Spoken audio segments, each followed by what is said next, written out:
د مجبوره پیغلې ناول ډیرو قدرمنو اوریدونکو سلامونه نیکې هیلې او احترامات مې ومنئ. قدرمنو اوریدونکو د مجبوره پیغلې ناول پنځمې خوندورې او له تلوسې څخه ډکې برخې ته مو زه سمیع الله ایوبي هرکلی کوم. دا هم تاسې او دا هم د ناول پنځمه برخه. امید لرم چې تر پایه پورې را سره واورئ.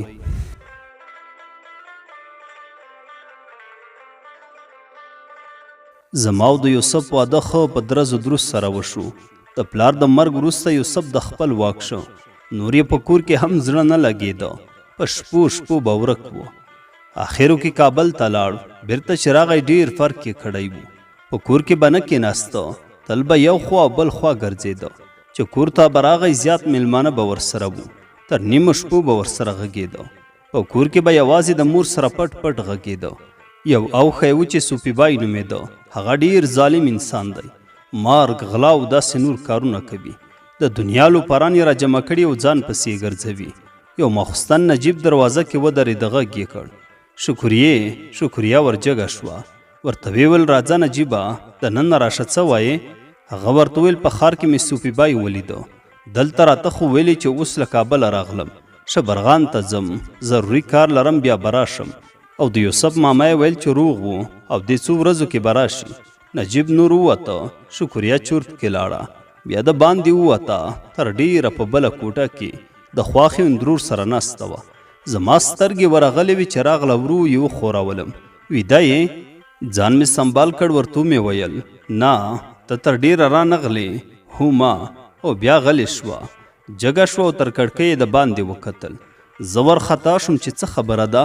خوله مې غږ ته جوړه کړه چې شکریه راتاو شو او تر څنګ مې کېناسته. راته ویې ما یوه مهمه پرېکړه کړې. ډېره خطرناکه ده خو خدای دې خیر کړي. خبره یې سره وژوله. ته خو روغه یې؟ خوا خو دې درد نه کوي؟ زر مې ورته وویل نه. خبره راسپینه کړه. شکریه راته وویل ما د ډېره وخته په نجیب کار کړی. پخوا نجیب لږ مغروره و خو اوس ډېر ښه شوی. باور مې پرې پوخ شوی. ستا کیسه مې ورته وکړه.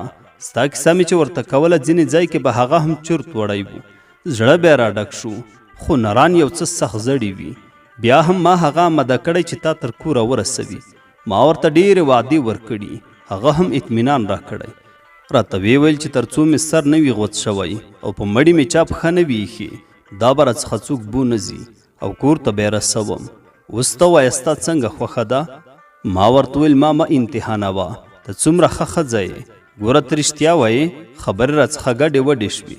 د خوشحالیو نه سلګو واخیستم. زه بیخي روغه یم. که ستا خوښه وي زه هم دا اوس سمده یم. شکریه راته ویل نه ته صبر وکړه. مناسب وخت به ګورو.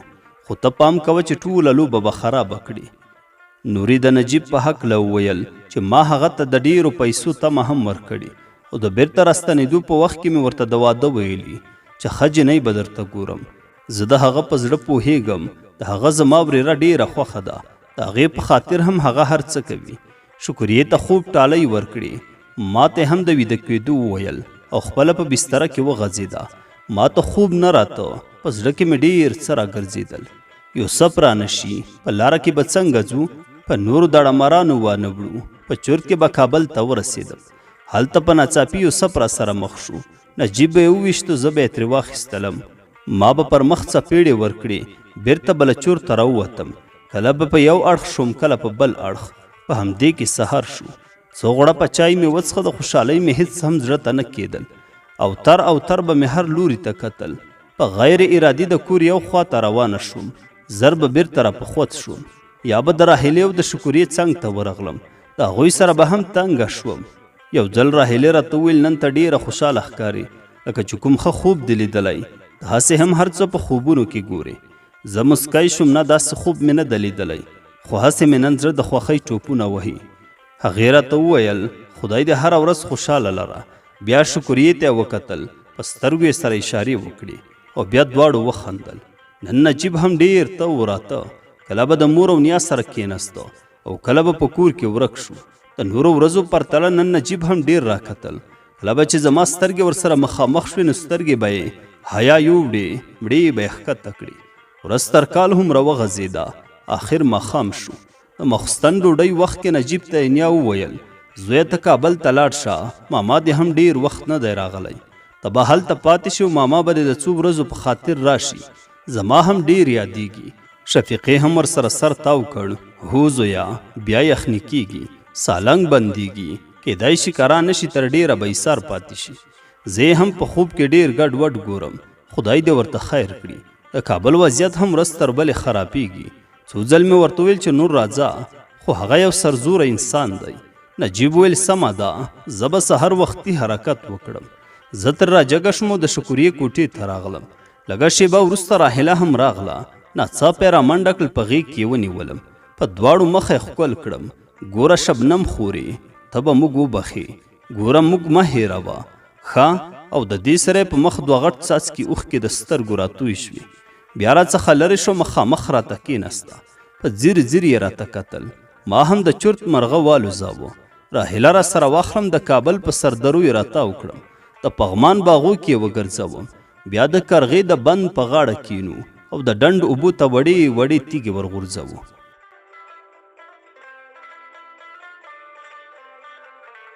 د شکریې غږ مې د چرت بازار ګډ وډ کړ. راحلې څنګه چرت وهې، شبنم هم لکه چې د چرت سمندر ته غورځېدلې. دواړو ځان را سنبال کړ. شکریه مې تر څنګ کېناسته. ښه راحلې، هغه شیان سنبال کړه، خو ګوره یو ځل د دنیا کوټې ته ورشه. هغوی بیا یې سترګه ووهله. راحله جګه شوه او لاړه. شکریې ما ته ډېرې خبرې وکړې. بیا یې د ویده کېدو وویل. زه هم څملستم، خو شک راته پیدا شو چې دا څه وشول. دې خو درته څه ویلي وو، او اوس څه بل قسم خبره شوه، خو ځان مې غلی کړ او همداسې مشکوکو چرتو کې لاړم. سهار شو، تر چای څښلو وړاندې نجیب روان شو. مور او نیا یې ورته په لاره کې د احتیاط توصیه کوله. شکریه ورته 100 روپۍ ورکړې او نور له کوره ووته او لاړ. زه نا امیده شوم چې دا هسې دوکه ده، ما تېر باسي. رښتیا بوډۍ راته ویلي وو چې دا ډېره فریبکاره ده، د ګړنګونو به دې وغورځوي. ما ډېر کوشش کوله چې شکریه یا راحله ځان ته کړم او ترې وپوښتم چې ولې. په تاسو خو ما باور درلود، تاسو خو راته خور او ملګري ویل. کله به مې زړه ډېر راتنګ شو چې ورشه او په ښکاره ورته ووایه، خو بیا به مې زړه ته ډاډ ورکړ پرېږدی چې څه کېږي. شکریه او راحله هم د نورو ورځو په څېر راباندې غږ نه کولو چې کله به راسره خوله په خوله شوې نو ځان به یو خوا ته کړ. زه هم نوره نه امیده شوم چې دوکه یې راسره وکړه، اوس یې په خپل جال کې راګیره کړې یم. زړه به مې راتنګ شو. هی هی خدایه، ستا په دې لویه بادشاهۍ کې زه نور د ټولو انسانانو نه کرکه کوم. خدایه ما کومه ګناه کړې؟ زه به زهر وخورم، خو د دوی دا ناپاکه ارادې به پوره کېدو ته پرې نږدم. کوټې ته به لاړم، هلته به یوه شېبه کېناستم. د ماشومانو شور به راباندې بد لګېده. بیرته به حویلۍ ته راووتم. قصد مې وکړ چې په ځان یو څه وکړم. لاړم او همغه د کونج کوټې ته ننوتم. بیرون مې هم داسې څه پیدا نه کړل. په کوټه کې مې هم ایخوا دیخوا وکتل، خو داسې څه په نظر را نغلل چې ځان پرې ووژنم. د دروازې په لوري را وګرځېدم تر څو دروازه قلب کړم، خو راحله په دروازه را ننوته. زما هم نوره حوصله تمامه شوې وه. په دواړو لاسونو مې تر مټو ونیوه او د دروازې په لور مې دیکا کړه. ووځه، تاسې فریبکاره یئ، تاسې زما په ژوند لوبې روانې کړي. زه به نوره دا لوبه ختمه کړم. راحلې راته په خوله لاس کېښود. چوپ چوپ، ته ډېره قمقله یې، لږ صبر شه، زما خبره واوره. زما او ستا ډېر درېدل هم تاوان کوي. زه درنه وځم، ته هم ځان په څه شي بوخت وښایه او لږ دې ځان را سنبال کړه. شکریه به دې په هر څه پوه کړي. نور ځان مه لیونی کوه. راځه. زړه ته مې نه غورځېده، خو د راحلې وضعیت را باندې تاثیر وکړ. د شونډو په سر مې ورته ښه وکړل. لږه شېبه د پریشانۍ په حال کې وم او د راحلې خبرو مې غوږ کې کړنګېدې. شکریه به دې په هر څه پوه کړي. څه به وایي؟ په دې خبرو به مې تیر باسي. ګوره نجیب یې هم ولیږه چې یوسف زر راولېږي او د یوسف زړه خوښ کړي. بیا به مې وویل نه، هېڅکله به هم شکریه بنې ته زړه ښه نه کړي. د باندې راووتم، د پخلنځي په خوله کې مې په شکریه سترګې ولګېدې. تنده یې تروش کړ، سترګې یې راغونجې کړې، شونډې یې وخوځېدې، خو غږ تر راوه نه ووت او پرې پوه شوم چې زما په کړو په غوسه ده. ما هم ځان تېر ایسته او په نورو کارو مې ځان مصروفه کړ.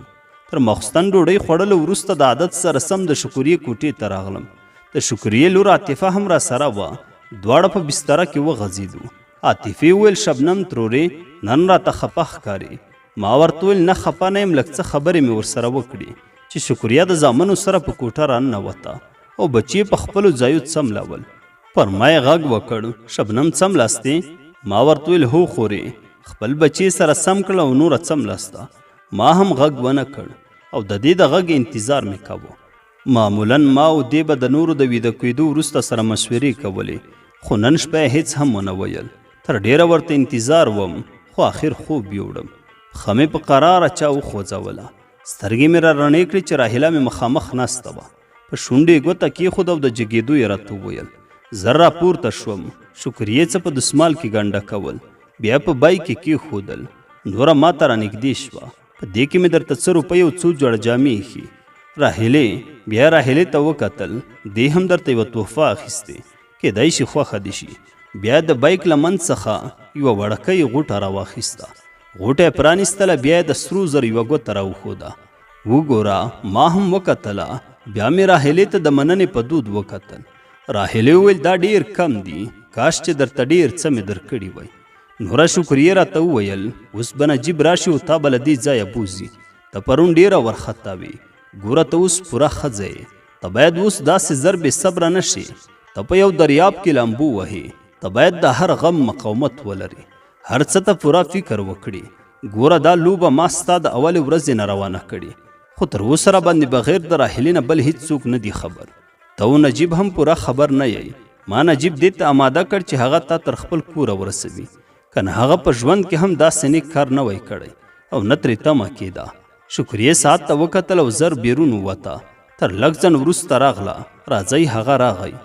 ګورئ ډېر په احتیاط ووځئ چې کړپ کړوپ ونه کړئ.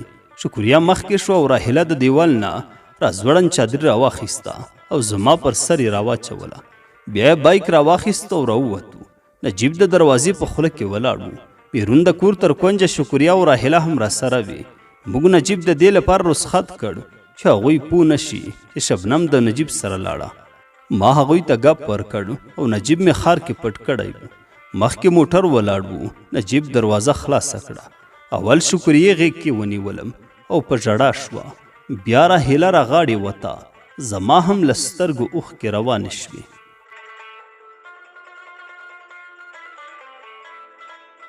د مجبوره پیغلې ناول ډیرو قدرمنو اوریدونکو دا و د ناول 5مه برخه. امید لرم چې د خوښې وړ به مو ګرځېدلې وي. تر بلې برخې پورې مو چې زه سمیع الله ایوبي په خدمت کې حاضرېږم. تاسو ټول په لوی څښتن تعالی سپارم. ښاد و آباد اوسئ.